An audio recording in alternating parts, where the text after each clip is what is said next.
are some intangibles that those projections failed to take into consideration. The crowd was going crazy. There's not much in life that's better than that. You're listening to Garlic Fries and Baseball Guys on the 95.7 The Game Podcast Network. Hello there.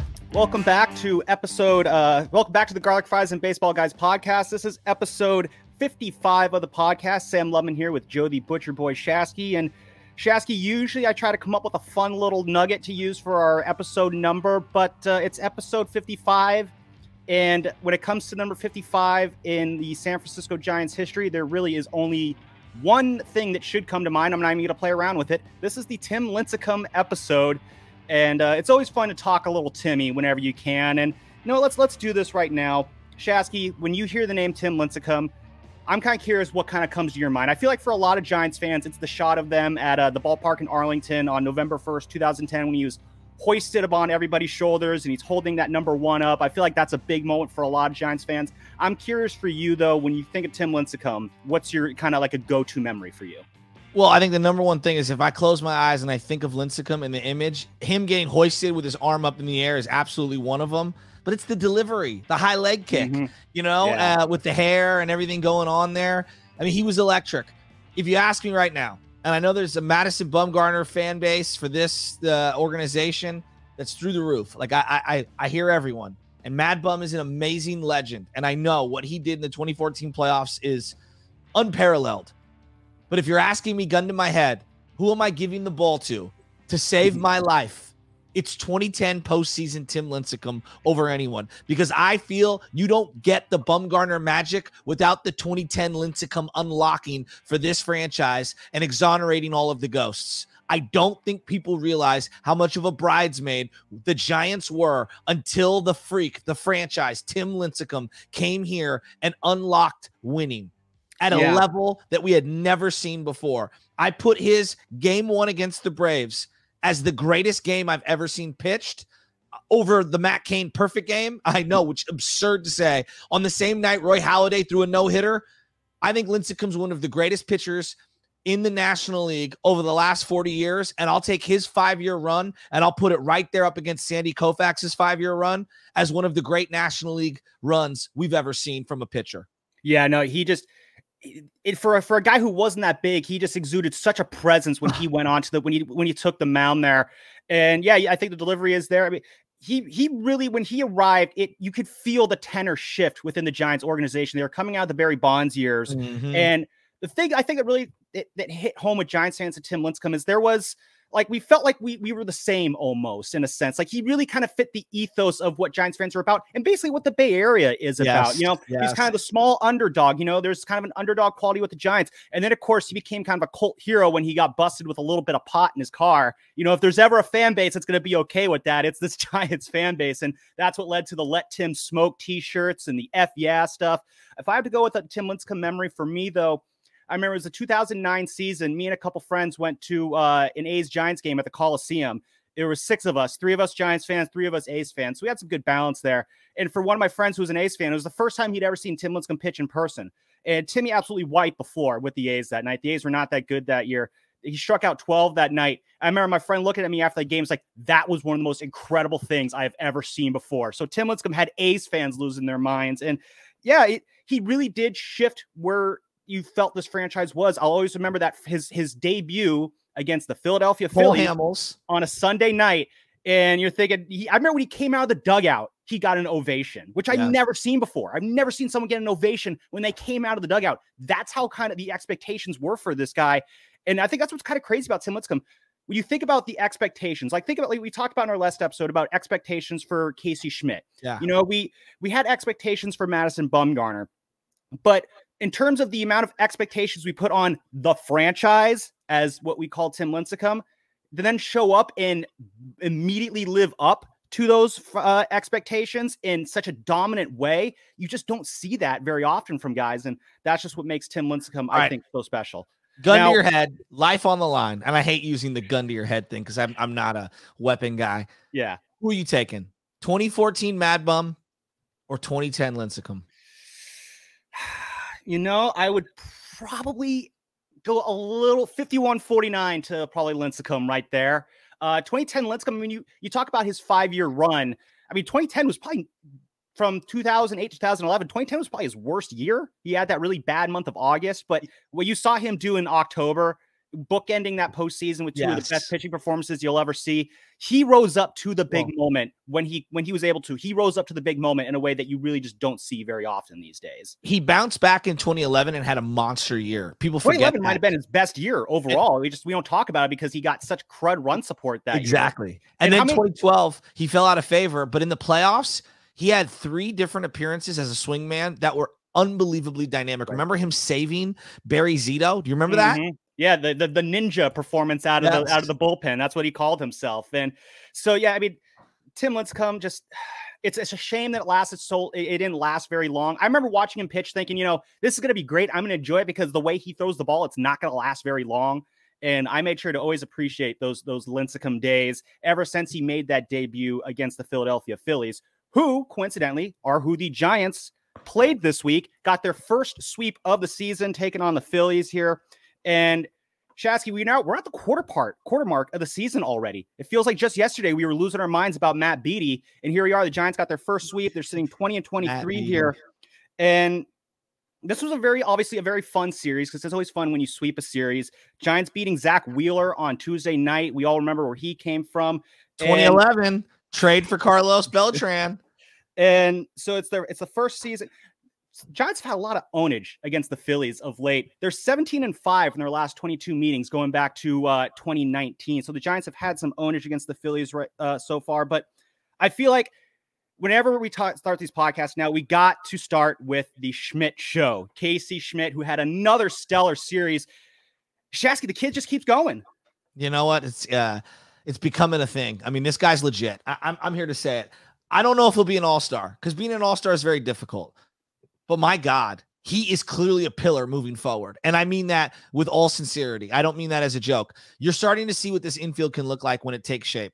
Him at third base yesterday, Crawford at short, and I think that's a stopgap for the time being. And Estrada at second base. Wow, right? Like Estrada is coming into his own, obviously having a monster offensive year. And then seeing Casey Schmitt's arm on back-to-back plays yesterday down the line. Did you see the cannon from the kid? I think it was like 94 miles an hour. Yeah. He is legit. And here's the best part that I like about him right now. At the plate, he's driving the ball all around the entire diamond from line to line. And you've seen him take the outside pitch and go away with it over to the second baseman's head. He's got gap power. Like right now, honest to God, he's the most watchable Giant on the team. And again, Estrada is having an all-star year. Doval is having a really nice year early on. By the way, Doval, 9th inning, that cutter, that 99-mile-an-hour cutter or sinker or whatever that pitch is. He starts feeling it. It is one of the most dangerous pitches to have to hit against. It is so great to watch. But no, I like what you're saying about Casey Schmitt and that, he is using the whole field. And I don't know if it's just a coincidence. Maybe it is catching on, but you're seeing the rest of the team kind of adopt that too. Shasky, they swept the Phillies and they only had 1 home run. And that was Michael Conforto's on Monday night. And we're starting to see Conforto come around. We'll get back. We'll circle around and get back to him later on in this episode. But that was, I think, what was the most encouraging thing about this Giants series is they were not relying on the home run ball. No. They were sustaining rallies. I think yesterday they singled the Phillies to death. Yeah. And that's what is really kind of frustrated me early on. I mean, home runs are great. We love home runs. Chicks dig the long ball, but you need some variety in your game.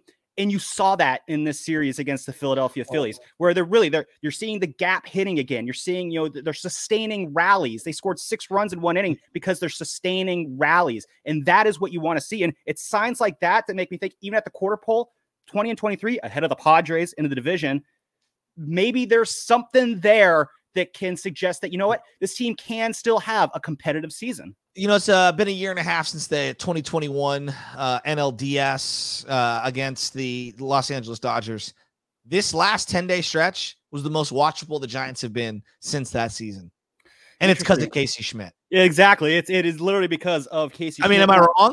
No, I felt myself more interested in these games ever since Schmitt came up. Because, again, it's like I think we said in the last episode, even if the Giants don't win, but if Casey Schmitt gets 2 hits or makes a great play in the field, you're feeling good, even though the Giants did not win. Here's an area that we're going to praise the kid.